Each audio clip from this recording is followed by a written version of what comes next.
What's up, y'all? This is Britt Jones with Throwback Country Music. We are at June Jam, Alabama, but sitting next to me is the legend, the icon, and I'm telling you right now, he is awesome. I've seen him live, Mr. Eddie Montgomery of Montgomery Gentry. He's here, y'all. What's happening? What's going on? Oh, not much, man. Man, I'm so excited. I forgot. I was going to tell you this earlier. I'll be at your fan club party next week. Oh, killer. I'm going. I'm doing some stuff with Allie Colleen, and so we got that hooked up. And she's like, "You want to go to fan club party?" And I was like, "Yeah, Eddie Montgomery, shoot yeah." So we're excited about that. Third and Lindsay, man. I've never been to Third and Lindsay. Well, this is my first time. We'll try to sing something that don't suck. Oh, it ain't gonna suck, man. Let's see. So I'm digging this song, and I know you've had it out for a little while, but it's the Cost of Being Me with Brian Martin. How did that come about? Because it's such a good song. You know, man, I tell you what. Of course, as soon as I heard, I knew it was Bobby Pinson, man. Me and him have been buddies for ever and ever and ever.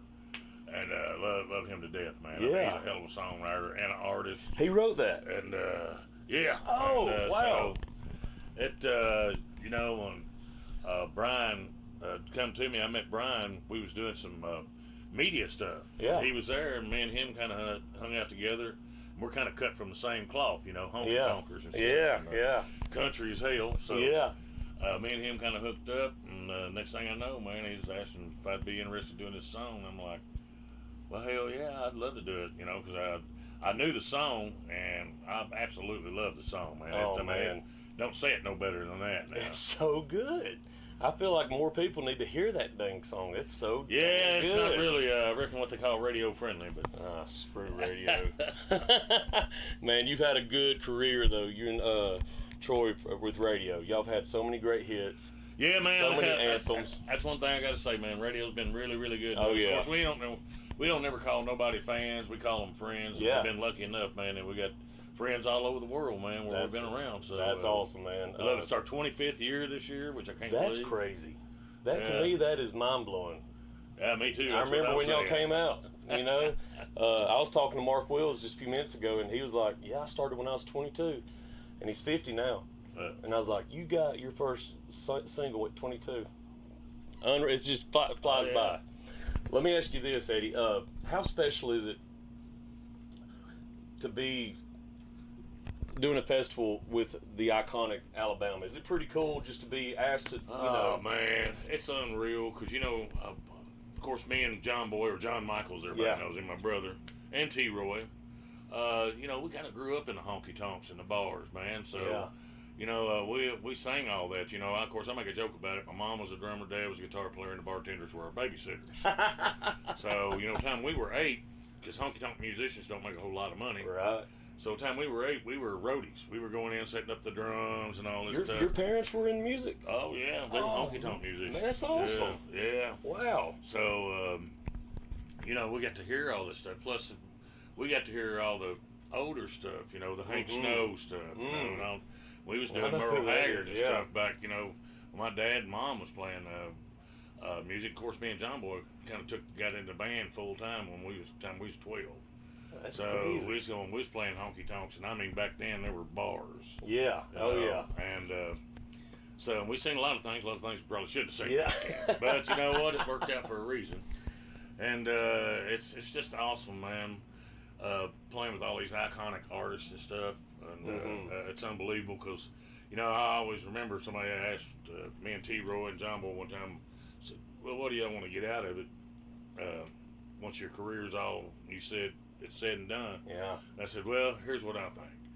If you can go over in a honky tonk somewhere and walk over to a jukebox, you see Bob Seger, you see Merle Haggard, Waylon, Willie, Charlie Daniels, and Leonard Skinner. And if our name's somewhere in the middle of that, I can say we made it. You know, we said, well, we must have got there." And the great Keith Whitley, of course. That sent chills over me just saying. So, but that's what you want, because you know you made it if you made it on the jukebox. No doubt. I love that. Oh God, it's a song right there. Yeah. You know you made it if you made it on jukebox. Yeah, I heard We'll that. edit that part out in case you want to write that one.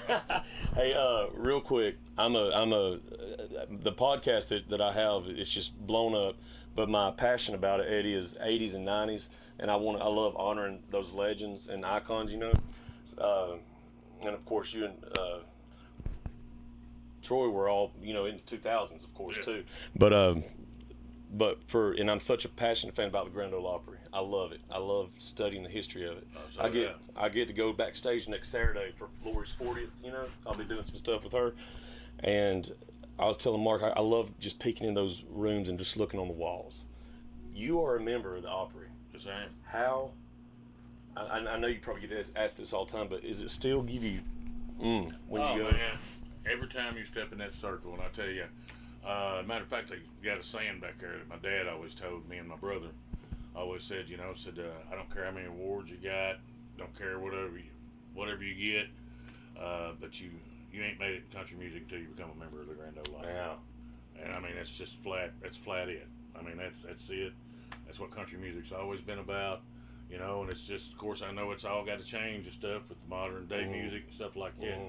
But the Opry still is the mother church of country. And who invited y'all that night? Do you remember who? Yeah, Charlie Daniels. It was Charlie. Okay, yeah. Wow. Yeah, man, because I tell you, it was wild as hell because we were up there singing, and they said, Little Jimmy was on right before us, Little Jimmy Dickens. Oh, man. And he got to telling his jokes, and he got to telling his stories. And they said, well, Jimmy's going a little long, so we might have to cut a song.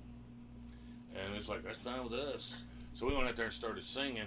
And I remember when we went to go into our last song, and all at once we hear this, hold it, hold it, hold it, hold it. And we're looking around, we're like, well, they're cutting us off. It must be, time, Oh. And all at once we see this big shadow, man, coming down through the middle of the aisle. We can't see because all the lights are on our face. And it's Charlie Daniels, man. And he comes up and he invites us. As a matter of fact, our 15th year is getting ready to come up. So you gonna be there? I mean, so you'll do a 15-year. Yeah, oh man. Do that. So it's is that a tough thing for you? Pretty awesome. Yeah, for man. That I love all the achievements we got, man. Yeah. Me and T-Roy was just me and T-Roy. Yeah. And that's what it was all about. And so it was about the music. Yeah. It was about the camaraderie with everybody. And we all didn't get into it to be like stars. We got into it because our families, Troy's dad owned a bar. Really? And so, so that's the way, that's the way we kind of grew up. That's awesome. So it was just, part of it was just like going and asking somebody, well, what do you do? Well, I'm an auto body worker. Well, I work in a factory. Well, I work in a nightclub. Yeah. And it's like, well, we're musicians. So, and thank God, man, that if it wasn't for all our friends around the world, man, that supported us, we wouldn't be here sitting here doing this interview right now. Oh, yeah. So we're very, very blessed and very, very lucky. And y'all stuff went far beyond the United States. You know what I mean? Oh, yeah, man. We've been very, very blessed and very, very lucky, man. And it's, like I said, we've got to go around the world playing for our troops, got to play everywhere. And, we love it, still love it, And I made T-Roy a promise, man. Of course, we made each other a promise. And I ain't going to lie about it. It was over quite a bit of Jim Beam. And we said, if either one of us ever go down, man, we want the other one to keep the MG name going. Good Lord, we're going to keep the MG brand going, baby. Oh, that gets me right there. Yeah, I love that. It's not a day that don't go by we don't miss him. And he loves it though. He's he's out here with us. He pulls. I swear to God, I know he pulls pranks on us all. You've seen stuff. Oh yeah. I'm telling you, all of us. We've. The thing about it is, we've all of us guys now been together. Of course, I always make a joke about it when I'm on stage. We've been together 25 years or more, and I started with him when I was 4. So I just want to let everybody know that I started with him when I was 4. So I'm a lot younger than them. Yeah. That's awesome, man. Well, I'll close with this, and this is a cool little question. If in the history of all albums or artists ever made in the studio, if you could go and be in the studio for one album, rock, country, whatever, what album would you go into and just be like the fly on the wall while they're making that magic? Is there one? Oh gosh. I know, man. I know. I just love. Now here's what I'm gonna say. I would love to have been around and have been a fly on the wall at the Hill House, Charlie Daniels Bus, Hill House with Skinner and all of them. Yes. Oh yeah. Can you imagine all the stuff? I couldn't imagine. No. With Merle Haggard and Waylon and Willie on the buses out there. The Highwayman album? Oh, the Highwayman. Could you imagine? Just listening to them.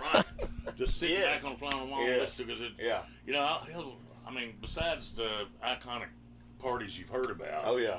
I mean, they're iconic writing, man. No I mean, doubt. that's what it is, and that's one thing it seemed like, and it might not, you know, because I wasn't around a bunch of them back then but it just seemed like, you know, their camaraderie was so awesome, man. Everybody hanging, kind of like everybody's been out here hanging around. Oh yeah, it's cool. You get to see old buddies and stuff. Yeah. So it's that's pretty cool, man. And I love that answer. That's a good answer. I can't say it any other way, man. I love it, man, because that's what it's all about. You're an Opry member. You're a legend. Don't ever let anyone tell you different. You're an icon. I'm serious, man. You got it, and I appreciate I'm proud just to get to meet you and all that. Thank you so much for hanging out with me. Maybe one day we'll get a good exclusive interview and we'll get talk more about this stuff. That's Sounds good to me, brother. Anytime. And I'll see you next week too. Next Thursday. Thursday or Friday? No, it's Thursday. Yeah. I think it is right. Thursday at 30 minutes. So excited about that, man. Thank you for joining the show. No, thank you for having me, brother. Anytime. All right, we'll see you soon.